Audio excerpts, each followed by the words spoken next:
আসসালামু আলাইকুম এভরিওয়ান।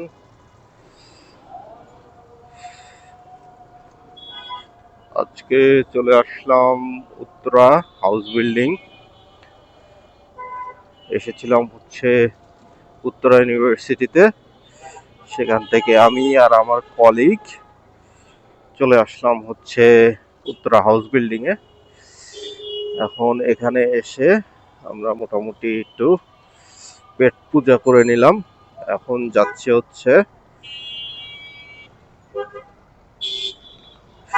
রেশমি জিলাপি খুঁজতে।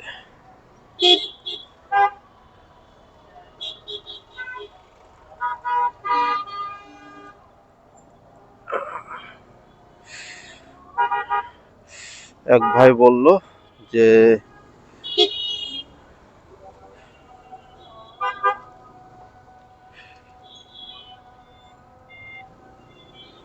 জমজম টাওয়ারের অপোজিটে রেশমি জিলাপি পাওয়া যায়। এটা নাকি উত্তরার বিখ্যাত রেশমি জিলাপি, ঢাকার ভিতরেও নাকি বিখ্যাত। সো দেখি যে পাওয়া যায় নাকি। আমার ওয়াইফও কিছুদিন ধরে চাচ্ছিল রেশমি জিলাপি খুঁজতে, কিন্তু আমাদের গাজীপুরের দিকে অ্যাভেলেবেল পাই নাই। এখন যাচ্ছি ওইদিকেই, দেখি পাই নাকি।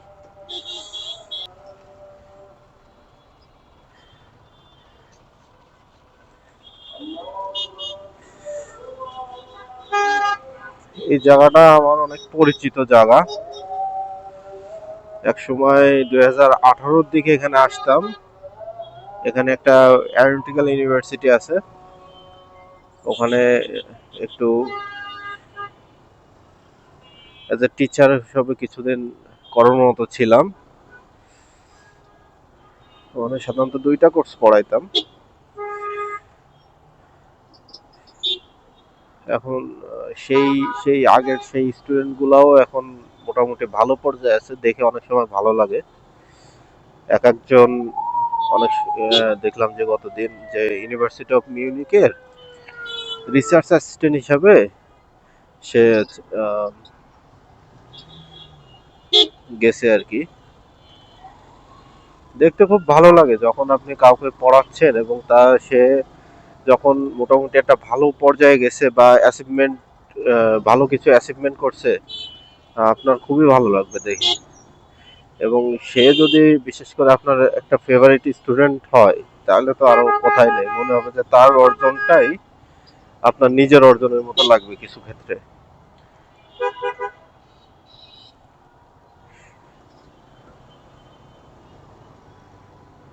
তো ইন্টারেস্টিং ফ্যাক্ট আমি এখনো এক্সপিরিয়েন্স লেটারটা আমার নেওয়া হয় নাই এখান থেকে। দেখি একদিন এসে এক্সপিরিয়েন্স লেটারটা নিয়ে যাব।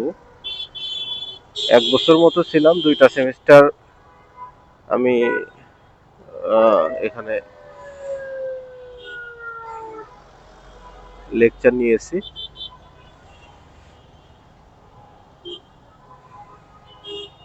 আমার এমবিএ এর প্রজেক্ট সাবমিশন ডেট ছিল আজকে। সেই উদ্দেশ্যে আসলে ঢাকায় আজকে আসা। জব থেকে আসলে পাঁচটার দিকে, 4টার দিকে বের হয়েছে আজকে। বের হয়ে কোনো পার্টনার পাচ্ছিলাম না। পরে আমারই একজন কলিগ, নাহিদ ভাই, ওনাকে একটু খুঁচাইলাম। খুঁচাইয়ে আজকে নিয়ে আসলাম। আসলে একা একা আসলে বোরিং ফিল করতাম। কিছুটা টাইম কাটাইলাম, কফি খাইলাম দুইজন মিলে। এখন যাচ্ছি রেশমি জিলাপি রেশমি জিলাপি আহরণ করতে যাচ্ছি আর কি। অফ টু রেশমি জিলাপি।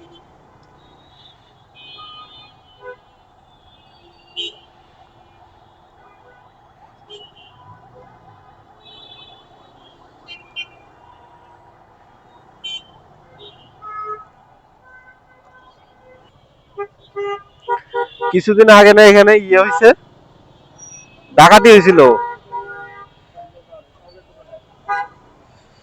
দেখেন এত বড় একটা হ্যাঁ, এত বড় একটা বাণিজ্যিক শপিং কমপ্লেক্সে বাংলাদেশে ডাকাতি হয়। মানে বাংলাদেশে কোথাও কেউ সেফ নাই এখন। আর আমাদের স্বরাষ্ট্র উপদেষ্টা কি করে ভাই? স্বরাষ্ট্র উপদেষ্টা পেঁয়াজের দাম নিয়ে চিন্তিত, কিন্তু দেশের মানুষ মরে যাচ্ছে সেটার কোনো বিচার নাই।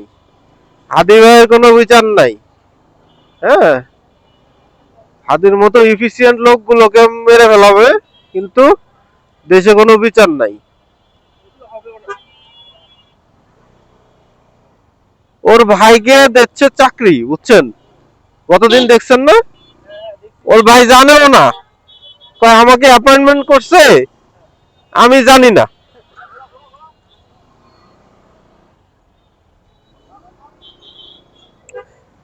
This is the fact.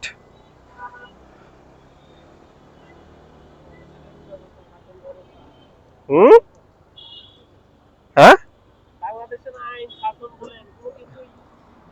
সেটাই আমাদের দেশের আইন এগুলো সব হচ্ছে জগা খিচুড়ি অবস্থা। হ্যাঁ, এই যে মনে করেন যে কোনো এখন রাজনৈতিক দল যাবে, হ্যাঁ, রাজনৈতিক দল গেলে দেখবেন যে আবার অন্যরকম হয়ে গেছে। হ্যাঁ, হ্যাঁ, এবার নিজেদের দলের লোক কিছু করলে আমরা দেখতেছি, এ পর্যন্তই শেষ।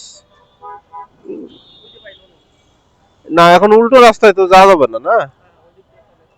তাহলে ওই দিক থেকে ইউটার্ন নেব, না এখানে বাইক রেখে আমরা পার হব? কোনটা বেটার হয়? তাই না? এখানে বাইক রাখা যায়। আচ্ছা, সমস্যা নেই, অতটা আপনার জ্যামও নাই।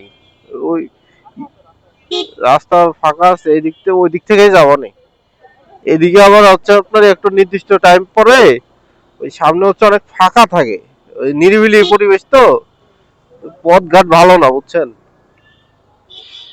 আর আমি হচ্ছে এখন চেষ্টা করি যে সন্ধ্যার পরে বাইরে না থাকার জন্য, বাইক টাইকে তো। এই আপনাকে নিয়ে আসারও একটা উদ্দেশ্য এটা, যে একা একা টঙ্গী পার হওয়া যাবে না। দেখেন তো কই। আচ্ছা, আচ্ছা, আমরা এখন খুঁজতেছি জিলাপিটা। আচ্ছা, জিলাপিটা পাই নাকি, রেশমি জিলাপি। ও আচ্ছা, জিলাপি হাউস না? ওই যে জিলাপি হাউস। আচ্ছা, পেয়ে গেছি, জিলাপি হাউস পেয়ে গেলাম। এখন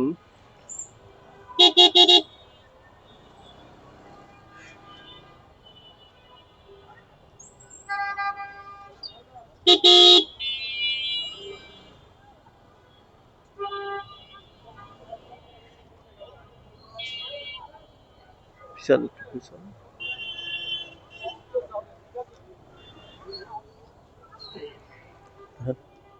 নামেন ভাই।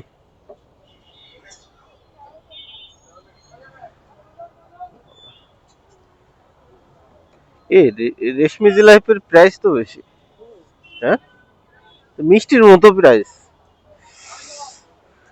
আচ্ছা, আপনারা দেখতে পাচ্ছেন চলে এসেছি রেশমি জিলাপি নিতে।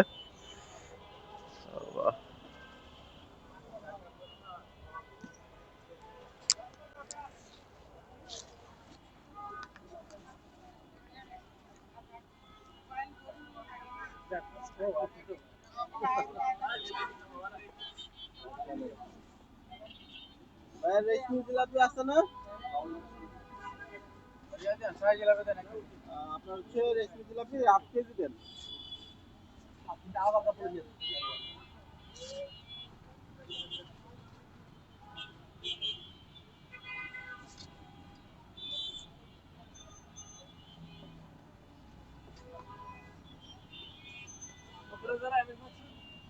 ভাই, 1/2 কেজি রেশমি জিলাপি দেন আমাকে।